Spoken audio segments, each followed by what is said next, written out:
میں صرف مولانا جو طارق جمیل صاحب ہیں ان کو میں کہتا ہوں اس وقت تو آپ رو رو کے دعائیں کر رہے تھے یا اللہ انہوں اتو بھی سنبھال پچھو بھی حفاظت کر دائیوں بھی کر بائیوں بھی کر اگوں بھی کر پچھو بھی کر. اگر آپ اس وقت ہاتھ اٹھاتے یا اللہ امت کی بچیوں کی حفاظت فرما تو آج آپ کی دعا قبول ہو جاتی, وہ بچی ظلم کا نشانہ نہ ہوتی. یہ اسلام کے جو سٹڈی کرتے ہیں, جو پڑھے لکھے ہیں, جو ہمارے اسکالرز ہیں, اس میں رضوی ہے, خادم حسین رضوی, وہ بک جاتے ہیں اور مولانا طارق جمیل صاحب بہک جاتے ہیں. یہ اسلام کی خدمت نہیں, ہر ایک نے اپنے مسئلے کی خدمت شروع کی ہوئی.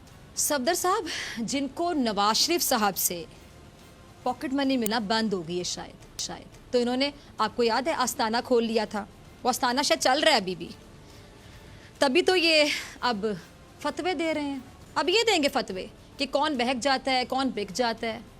جن کی صفدر اوان صاحب آپ بات کر رہے ہیں, آپ کو پتہ ہے وہ کون ہے؟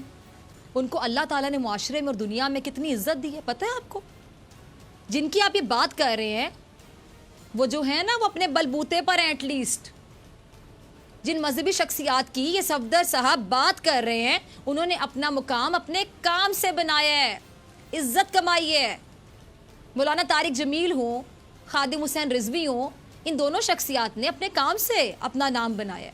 ان کے معاشرے کے اسلام میں بہرحال ایک کرتے ہیں, ان کو بہت لوگ چاہتے ہیں.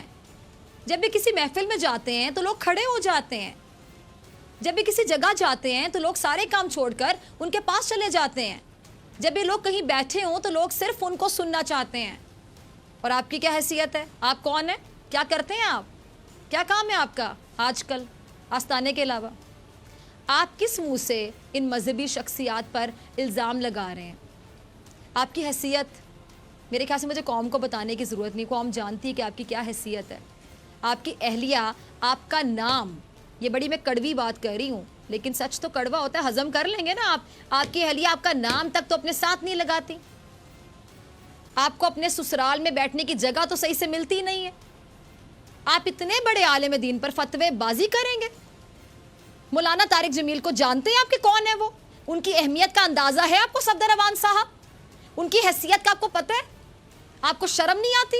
آپ اپنے سیاسی اختلافات, نظریاتی اختلافات کو بنیاد بنا کر کسی کو بکا ہوا, کسی کو بہکا ہوا کہہ رہے ہیں, جبکہ آپ کی نون لیگ میں کوئی حیثیت نہیں ہے. آپ کی نون لیگ میں کوئی حیثیت نہیں ہے, اور نہ ہی شریف خاندان میں آپ کی کوئی حیثیت. یہ وہ سچ ہے تو سب کو پتہ ہے. آپ تو آج بھی ایک گارڈ بنے ہوئے ہیں, اس سے زیادہ کچھ ہے ہی نہیں. اور نون لیگ کے بڑے لوگ گرفتار ہوئے, رانا ثناء اللہ گرفتار ہوئے, حمزہ شہباز گرفتار ہوئے, دیگر بھی ہوئے. مریم نواز صاحبہ نے ان کی تصویر اپنے ٹویٹر کی ڈی پی بنا لی, مطلب اظہار ایک جہتی کر رہی تھی ان کے ساتھ. آپ گرفتار ہوئے, آپ کی تصویر کیوں نہیں لگائی آپ کی بیگم صاحبہ نے؟ اس بات کا جواب ہے آپ کے پاس؟ میں آپ کو جواب دیتی ہوں. اللہ جسے چاہے عزت دے, جسے چاہے ذلت دے. مولانا طارق جمیل اگر نواز شریف سے ملاقات کریں تو وہ صراط مستقیم پر ہیں. مولانا طارق جمیل اگر کلثوم نواز صاحبہ کی نماز جنازہ پڑھائیں تو یقیناً راہ حق پر ہیں. مولانا طارق جمیل صاحب اگر نواز شریف کی عیادت کریں تو ایک حقیقی اور سچے عالم دین.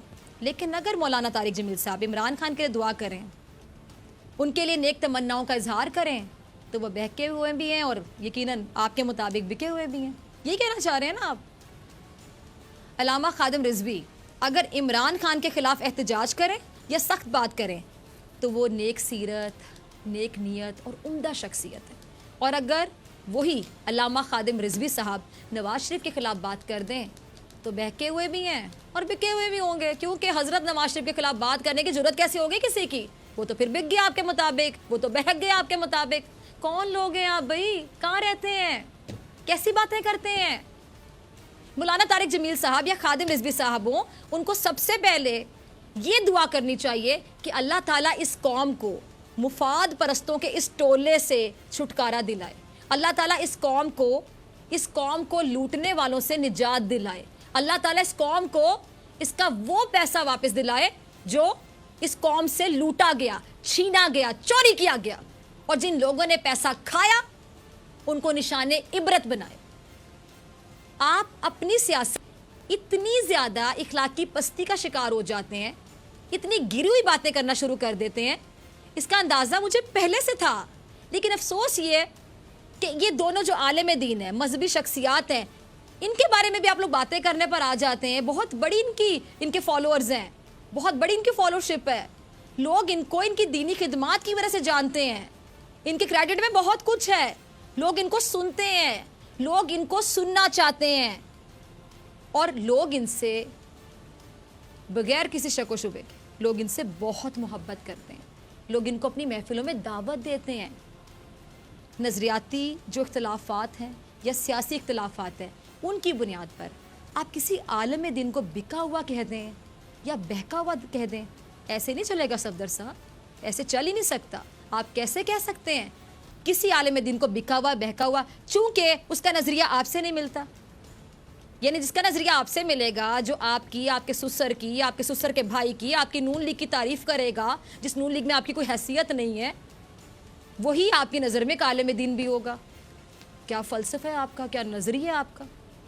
आपको कोई हक नहीं पहुंचता कि आप किसी आलिम दीन को बिका हुआ या बहका हुआ कहें, और आपकी यही बातें बताती हैं कि आप लोगों के ज़मीर मुर्दा हो चुके हैं, मर चुके हैं, लेकिन इसके बावजूद आप कहते हैं कि आप जिंदा कौम हैं। देखिए, हम जिंदा कौम है, हम किसी को अपने साथ ज़्यादती नहीं करने देंगे। मैं इस बात को दोबारा रिपीट करता हूँ, अगर किसी के ज़हन में उसके ओहदे का गुबार है तो वो निकाल दे। वो रियासत पाकिस्तान का मुलाजिम है। Chief justice Lahore high court, जो कि हमारे ऊपर एक साया है, वो इंसाफ का साया है, वो हमारे तहफ़्फ़ुज़ का साया है। ऑनरेबल, बड़े जुर्रत वाले चीफ जस्टिस हैं। जिंदा कौमों की तामीर आप जैसे लोगों के हाथ में होती अगर, तो अब तक यकीन जानिए क़यामत आ चुकी होती। 3 बार हुकूमत मिली, 3 बार, और 3 बार तख्त इक़्तिदार मिला, ना मुल्क बना सके, ना कौम बना सके। और ठीक ही कह रहे हैं शायद ये ज़्यादती आप जैसे लोगों के साथ कहाँ होती है। आप लोग तो मुजरिम भी हों तो भरपूर प्रोटोकॉल में आते हैं, आप लोग जुर्म भी करते हैं, मुजरिम भी हों तो लाओ लश्कर के साथ आते हैं, आप लोगों पर बड़े से बड़ा इल्ज़ाम भी हो तब भी आपको मुश्किल से ही कोई इदारा पूछ सकता है। आप लोग इतने ताकतवर हैं कि सरेआम फ़ख्र के साथ कौम के पैसे अपने इलाज पर, अपने घर की आराइश पर, अपनी हिफाजत पर, अपने लाओ लश्कर की तादाद को बढ़ाने के लिए इस्तेमाल करते हैं। और शर्म नहीं आती आप लोगों को? आपके साथ हो सकती है, आप जैसे बेशरम लोगों के साथ कौन करेगा ज़्यादती? आप लोग तो ज़्यादती करने वालों में से हैं। और दूसरी बात, आप फरमा रहे हैं कि chief justice of Lahore high court आपके सर पर साया हैं, बहुत जुर्रत वाले हैं। बेशक, बिल्कुल सही कह रहे हैं, लेकिन एक बार अपने सुसर के भाई की बात ज़रा सुन लें, जो आपने शायद नहीं सुनी। वो कुछ और ही फरमा रहे हैं, देखिए ज़रा। इसमें कोई दो राय नहीं है कि इस मुल्क के अंदर इंसाफ के हवाले से नशेब फराज आते रहे।